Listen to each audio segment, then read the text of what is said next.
Paranormal Activity, The Marked Ones.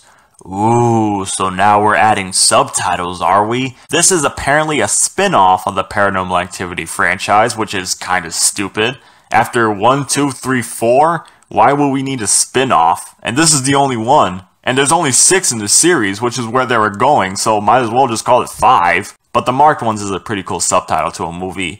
This one goes away from previous settings and decides to go more to a Latino community, which is a neat idea. I like going to different areas and exploring things. Lies. Who the fuck said that? Well, the story takes place after 4, and there was a mid-credit scene after 4 that sets up this movie. See, if the 4th official movie sets up this movie, why would it be a spin-off? The story is about a guy named Jesse who graduated high school and lives a normal life with his dad, grandma, and sister. It all starts pretty good, and he has a best friend named Hector and Marisol. Underneath his apartment is an old lady that has something to do with witchcraft and studies all kinds of weird magic. There's a hilarious scene in which Hector and Jesse put a camera through a vent to see what's going on in that fucking place, and they see a naked girl, and Hector flips his shit until he sees Anna naked, the weird old lady. And it's just a great scene. Jesse and Hector are a great duo that carries this film. I love them both. Sexually. Yeah, no. Well, Anna is murdered. There goes that story, by Oscar, who graduated with Jesse and is acting real weird. After Jesse sneaks in her apartment and sees pictures of his deceased mom down there, weird, he gets a mark on his wrist the next day. It is now marked. Ooh. Now this is where the weird occurrences start to happen. I think the reason people call this one a spin-off is because it's the only one that doesn't have the night segments with people sleeping for hours and witnessing stuff overnight. I actually like how that's not in this. It's different than feeling like we're eavesdropping on people sleeping. Jesse starts to develop powers and has a lot of fun with it until Oscar reveals that he has to kill himself or else he won't be himself anymore. Oscar jumps off of a church and the story continues.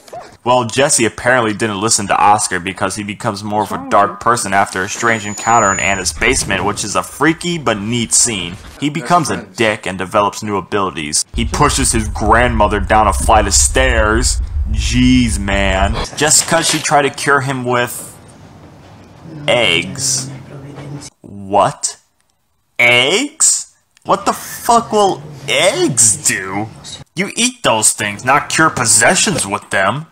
Eggs? Allie returns in this one, and after the death of her father and stepmother, you know, Daniel, that funny-ass death in the second, ever since she's been researching and developing stories about the Coven and is now some paranormal informer. The previous events really fucked her up. One scene that I really hate comes after Jesse goes missing and Marisol and Hector search to find him.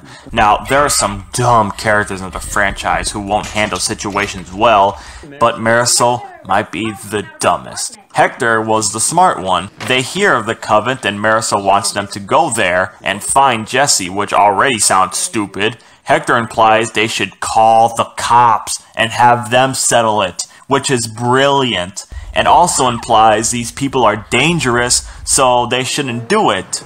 Smart man. And Marisol just says, we should call the cops. Call the cops and tell them what, Hector? Because they're not gonna believe us. That line just makes me so mad. First off, you've been recording the entire incident on your camera, and second of all, you have actual proof. There's an injured old lady in a hospital caused by Jesse. There's a man who committed suicide, and Jesse would now be a missing person. Just show that to the police. They'd be smart enough to believe it, especially with an old lady in the hospital. But no, Marisol says it should just be them. Dumb bitch. Well, they encounter Demon Jesse and he gets abducted by the Coven witches driving a black van like a street posse, and they ask Oscar's brother Arturo for help and his big friend, who literally dies right when they arrive. It's not shown, but it's hilarious seeing his corpse just lay there dead. Marisol dies, which I'm actually glad because she's dumb, and Arturo dies. And after what seems like forever with witches, mumbling weird words, Demon, Jesse, Hector hiding in a closet, which is a brilliant idea because they would never know to look in there, doors that lead into other dimensions, which is what Allie was studying, and finally seeing seeing what happened to Katie and Christy. This indicates the events during one of the alternate endings when Katie had a knife and then killed herself or rocked around for 2 pissing days. Not the actual ending when, you know. This one hints at the alternate ending, which gives the actual ending more mystique. Thank God. Then Hector dies in a snap of a finger. Funny. A witch picks up the camera and we never hear from any of the characters in this movie ever again. So, The Marked Ones, very enjoyable film. Love the character of Jesse, he brought good potential to the franchise, but was only in 1, for whatever reason. Hector is funny too. Marisol is just a dumb character. Glad she died. Damn. But don't expect anything too highly out of it. It doesn't answer anything other than the marks that we also never see again. Glad they did something different with the community and no sleep hour segments. I enjoy it more than 4, and this is 5 in the franchise. Not the best, enjoyable, weird, dull, you get it. And now, we mark this one down, and we will have to mark one more down on the calendar to the ghost dimension. Stay tuned.